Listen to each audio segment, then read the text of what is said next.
Hi guys, கள்ளக்குறிச்சியிலேருந்து பானுப்ரியான்னு சொல்லிட்டு ஒரு customer வந்து 2 மினி பைட்ஸ் பாக்ஸ் வந்து ஆர்டர் பண்ணியிருந்தாங்க. என்கிட்ட ப்ரிப்பேர் பண்ணி வச்சுருந்த எல்லா மினி பைட்ஸுமே வந்து சேல் ஆச்சு. ஸோ அகெயின் நான் வந்து தனியாக தான் வந்து ப்ரிப்பேர் பண்ணேன். அவங்களுக்கு வந்து ட்ரிபிள் சாக்லேட் ப்ரௌனி தான் வந்து ஆர்டர் பண்ணணுன்னு சொல்லிட்டு ஆசை. ஆனால் வந்து ரேட் வந்து ரொம்ப அதிகம் இல்லை ட்ரிபிள் சாக்லேட் ப்ரௌனி. ஸோ அதனால் மினி பைட்ஸ் தான் வந்து ஆர்டர் பண்ணாங்க. சரி, ஃபஸ்ட் டைம் டேஸ்ட் எப்படி இருக்கும் அப்படின்னு பார்க்குறக்காக மினி பைட்ஸ் தான் வந்து ஆர்டர் பண்ணியிருந்தாங்க. இருந்தாலும் மினி பைட்ஸ்லேயே வந்து ஒரு சின்ன பீஸ் சாக்லேட் மட்டும் வைக்க முடியுமா அப்படின்னு சொல்லி கேட்டிருந்தாங்க. அவங்க வந்து டார்க் சாக்லேட் தான் வேணும்னு சொல்லிட்டு கேட்டிருந்தாங்க.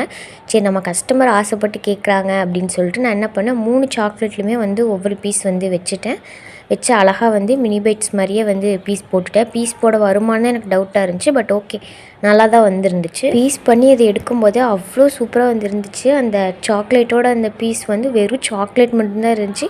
கொஞ்சம் தான் அதில் ப்ரௌனி வந்து ஒட்டிகிட்டு இருந்துச்சு. பார்க்கும்போது அப்படியே ஒரே டெம்டிங்காக இருந்துச்சு. நம்மளே எடுத்து சாப்பிட்றலாமாங்கிற அளவுக்கு அவ்வளோ சூப்பராக இருந்துச்சு. அவங்க 2 பாக்ஸ் ஆர்டர் பண்ணாங்க. ஸோ நான் குட்டி ஸ்வீட் பாக்ஸில் 2த்தையும் ஒட்டுக்காவே வந்து பேக் பண்ணிட்டேன். உங்களுக்கு வேணுன்னா மேலே தெரிய நம்பருக்கு வாட்ஸ்அப் பண்ணுங்கள். என்னோடய சேனலை சப்ஸ்கிரைப் பண்ணிக்கோங்க. பாய்.